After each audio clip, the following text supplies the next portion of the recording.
Então, deixa eu ver o título aqui, é movimento combinado de rotação e rotação.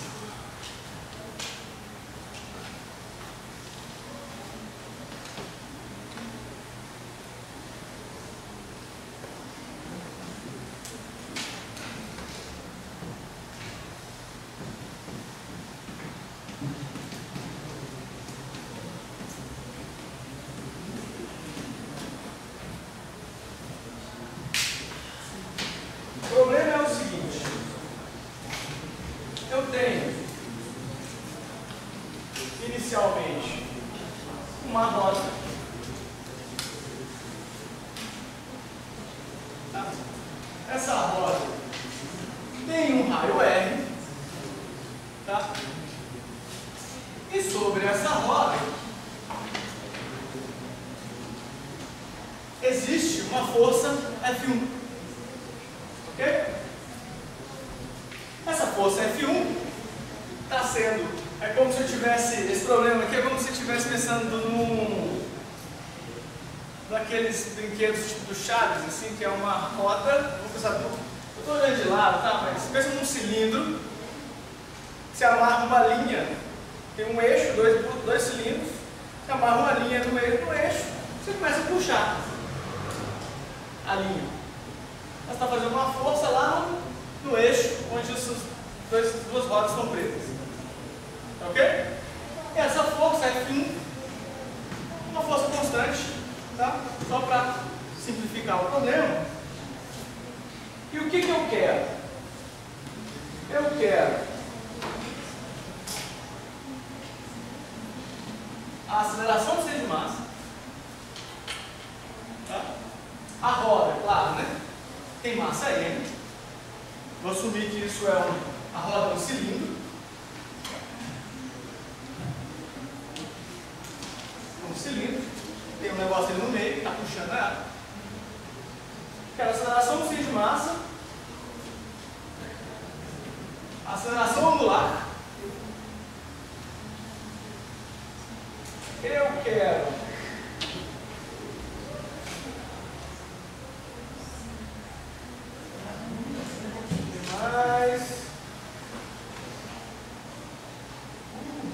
tem tantas coisas.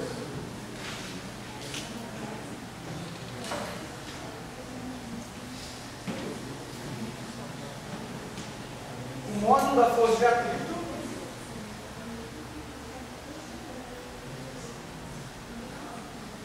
Isso.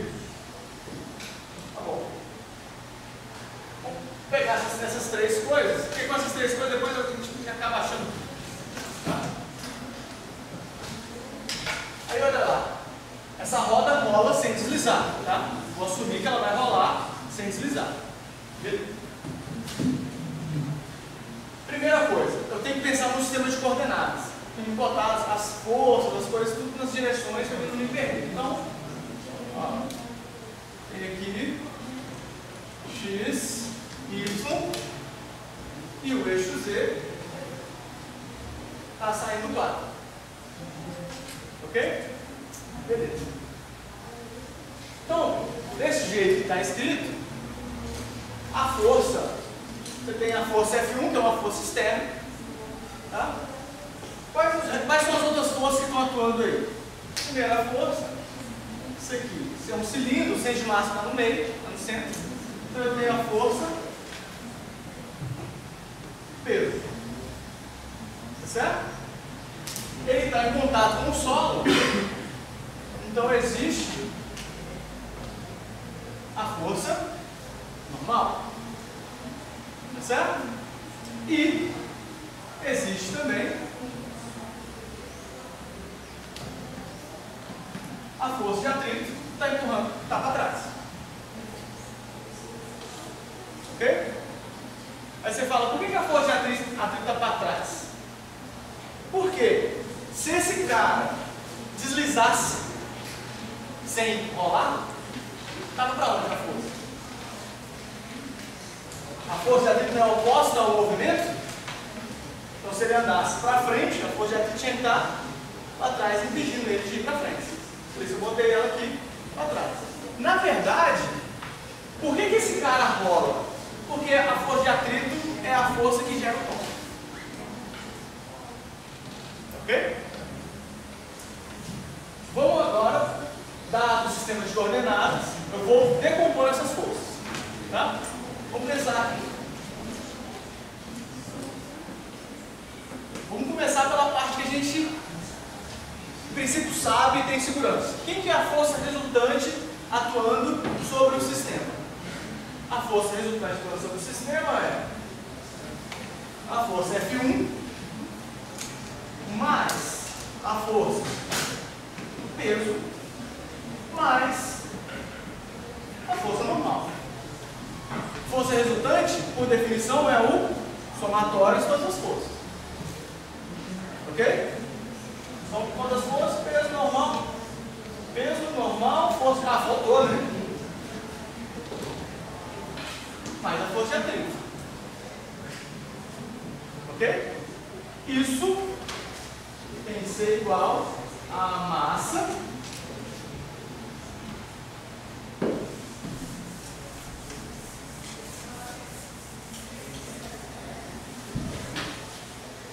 vezes o quê? A aceleração. Só que agora você está lidando com um objeto extenso, um objeto rígido. Ele não é mais um ponto. Então, a força resultante ela vai causar uma alteração da aceleração, mas a aceleração do centro de massa. Porque né, se para ele andar, quer dizer que o centro de massa está andando. Tudo bem? A força resultante não vai fazer uma única partícula andar, é um objeto, então vai fazer o centro de massa do objeto andar. Beleza? Vamos lá. F1 é um F1 na direção I. É X. A força peso menos M G na direção J. A normal é N na direção J. Para cima. E a força de atrito é o módulo dela, ok? Na direção menos I. Força de atrito para lá. Tudo bem até aqui? Você que está aqui, eu já fiz isso várias vezes. Nada mudou por enquanto. Eu vou juntar isso aqui tudo. Então eu vou ter, ó, força resultante vai ser quem? Vai dar. Quem está na direção I? Vai. É só isso aqui e isso aqui. Então tem F1 menos a força de atrito na direção I mais N menos MG na direção J. Isso tem que ser igual a M A do centro de massa XI mais M A do centro de massa YJ.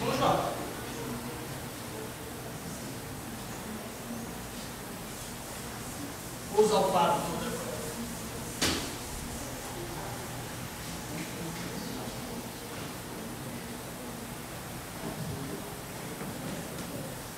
Correto? Só estou escrevendo a coisa de maneira mais formal e geral possível. Tá? Esse negócio aqui vai se mover na direção Y?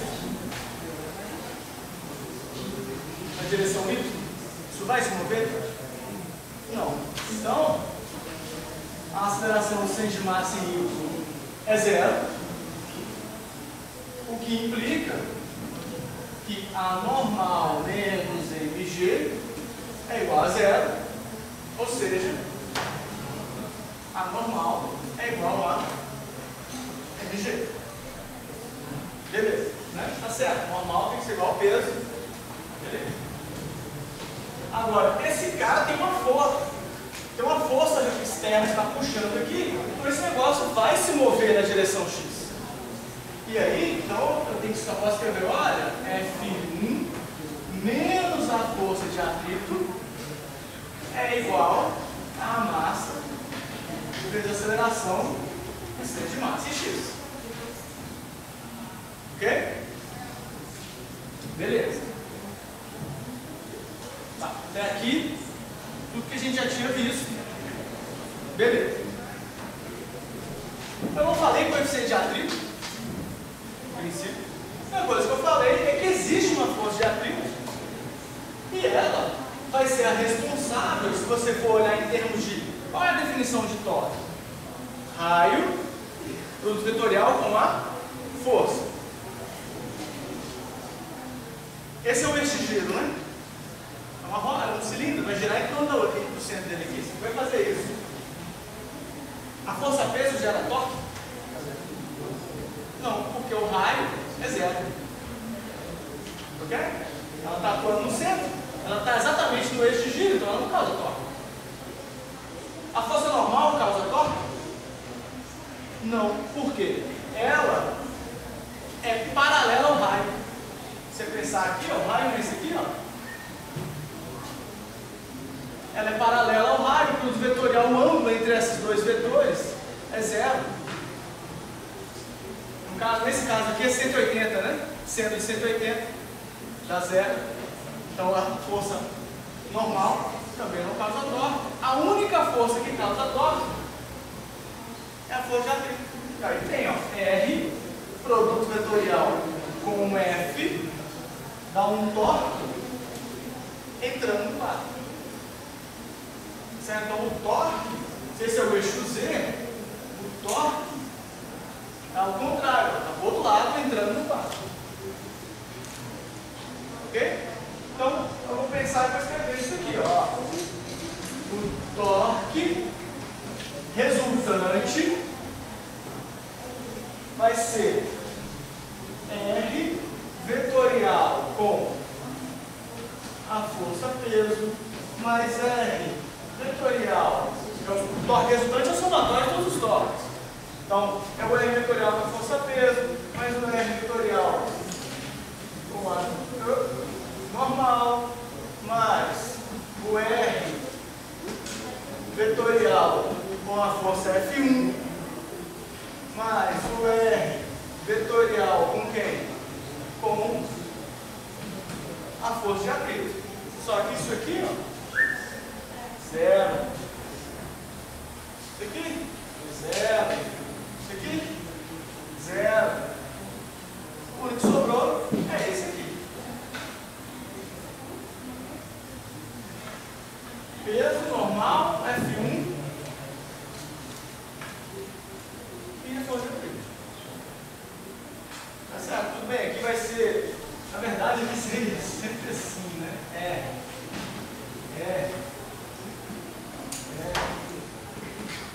R maiúsculo é o vetor, R maiúsculo, não, vetor raio. Tá, então vamos lá. Quem é o torque? Aí esse torque, vou botar assim, né? Resultante vai ser R vezes a força de atrito. Qual que é o ângulo entre esses dois vetores? 90 graus, né? Sendo de 90, dá 1. Vou botar aqui de propósito. Vocês estão copiando para ficar, vocês terem isso explícito. Isso está em que direção? R, produto vetorial com F, está entrando no quadro, e do jeito que eu botei é menos K, que é o eixo Z. É isso, ó. X, Y, Z está saindo, o torque está entrando, então é menos a direção Z. Porque a direção Z é definida pela direção K. Tá? Isso aqui dá 1. Eu tenho, olha, o torque resultante, que é o da direção Z, só tem torque na direção Z, ele é menos R vezes a força de atrito. Ok? Só peguei a direçãozinha, né?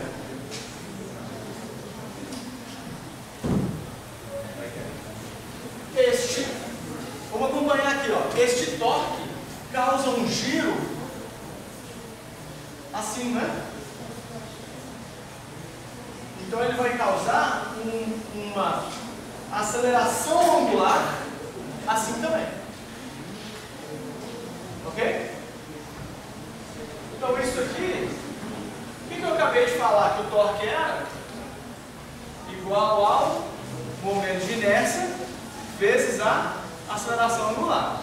Então é menos o momento de inércia naquela direção, naquele eixo, vezes a aceleração angular naquele eixo. E o menos é porque estão os dois na mesma direção, né?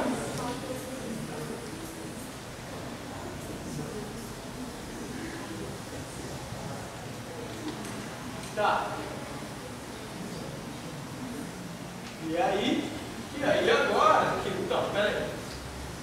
O alfa não está relacionado com a aceleração do centro de massa, se ele rolar sem deslizar? Não é isso que a gente viu? O alfa está relacionado com a aceleração do centro de massa, se ele rolar sem deslizar.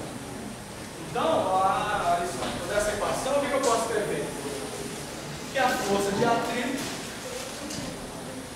ela vai ser o momento de inércia dividido pelo raio que estava aqui, passou de dividir. O que é o alfa? Se você olhar lá, ó, se eu dividir pelo raio, eu tenho raio ao quadrado, aceleração do centro de massa x. Aí você fala, mas daí, para que eu tenho isso? Porque agora, olha aqui, eu tenho essa equação onde eu não sabia quem que era a força de atrito. Agora eu tenho uma relação entre a força de atrito, a aceleração do centro de massa. Okay? O raio é uma propriedade do cara, o momento de inércia também é uma propriedade daquele tipo. Então, se eu junto essa equação com essa aqui agora, se eu juntar essa equação com essa, o que eu tenho? F1, vou botar aqui em cima, só para não perder o quadro. F1 menos I, que é o momento de inércia, dividido pelo raio ao quadrado, da aceleração do centro de massa em x é igual a massa e a aceleração do centro de massa em x. Jogo isso para cá. Eu tenho F1 vai ser M mais I, que é o momento de inércia, sobre R ao quadrado, aceleração do centro de massa em x. Então, a aceleração do centro de massa em x vai ser F1 dividido por quem? A massa mais o momento de inércia sobre R ao quadrado. Ok? Aí você fala assim, e daí? O que é isso? Como é que eu interpreto isso? Isso aqui, a interpretação é a seguinte: olha, imagine que o objeto que a gente fazia antigamente, sem ele não girasse. Se ele não girasse, quer dizer que o momento de inércia é como se ele não existisse. Se o momento de inércia não existe, olha aí, a aceleração do centro de massa é a força dividida pela massa. Faz sentido? Não é? Agora, como ele pode girar também, a aceleração do centro de massa ela vai ser um pouco menor. Porque você pode pensar assim, parte da energia ou do trabalho que essa força iria causar só no deslizamento, agora ela tem que deslizar e girar. Então a parte da energia, vamos dizer, sobre a aceleração, ela é reduzida devido ao fato de ele ter que girar. Aí você pega e faz, não, vamos fazer um exemplo. O que é o I de um cilindro?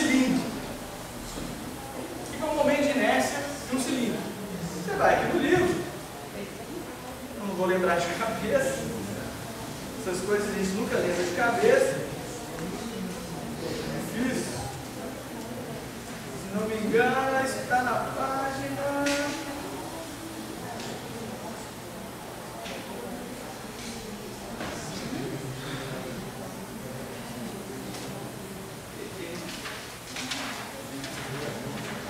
Aqui, homogeneidade no cilindro. É meio de mr quadrado. Você vai só mostrar para você fazer revisão. Oi? Você vai só mostrar para você fazer revisão. Vou só mostrar. Bem, quem quiser tirar dúvida, eu vou corrigir.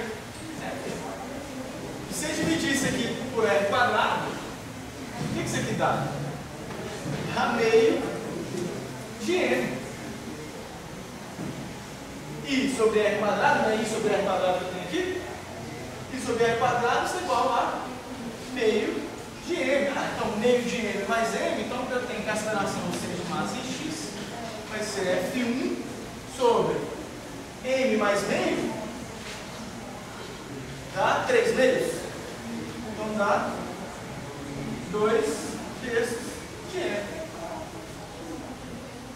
Então a aceleração do centro de massa agora é um pouco menor devido ao fato desse objeto girar também. Porque parte da, não pode dizer, a parte da energia gerada por pelo trabalho feito por essa força é gasto tanto para transladar quanto para girar o objeto. Ok? E aí você fala, bem, quem que é a aceleração angular? E a aceleração angular? Bem, a aceleração angular está relacionada com o ar. Vai dividir por E. Então isso é 2 F1 sobre 3 M dividido por E. Porque a aceleração do centro de massa é R alfa. Isso aqui é igual a R alfa, então eu jogo dividido.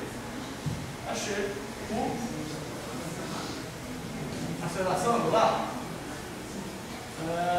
que é constante, né? Que é constante. Aí, beleza. O que faltou? O que eu pedi mais ali? A força de atrito, né? Bem, olha a força de atrito aqui.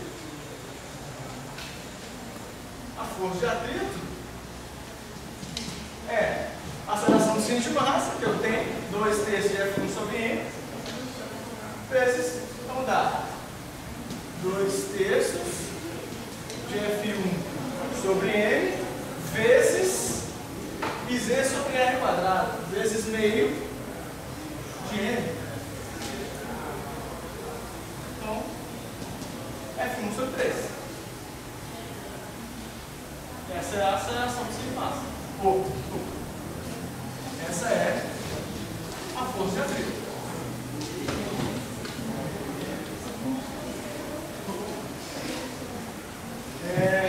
Aí você fala, se isso fosse uma esfera, o que muda? Só isso. Porque para uma esfera, a única coisa que vai mudar dela girando em relação a tudo que a gente fez aqui é o momento de inércia. Porque uma esfera, se você olhando para esse desenho podia ser muito bem uma esfera, puxada por uma força de alguma maneira no centro. Aí você vai ter isso mesmo, a geometria, o contato está aqui, então você vai mudar o momento de inércia dela, porque aqui é a dificuldade de botar ela em rotação. Teria ali um momento de inércia, 3 kg, sei lá,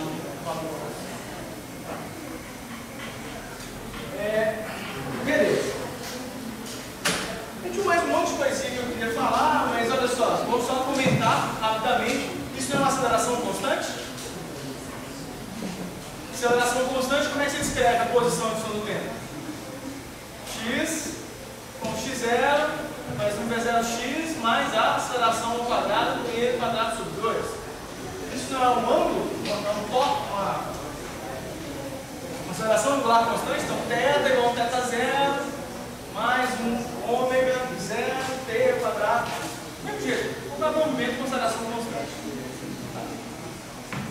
Aí eu vou deixar isso para depois, porque acho que eu passei muito tempo.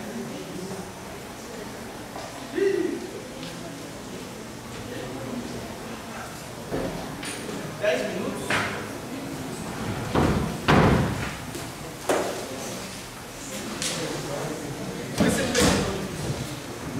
Se eu ia revisar ou se eu ia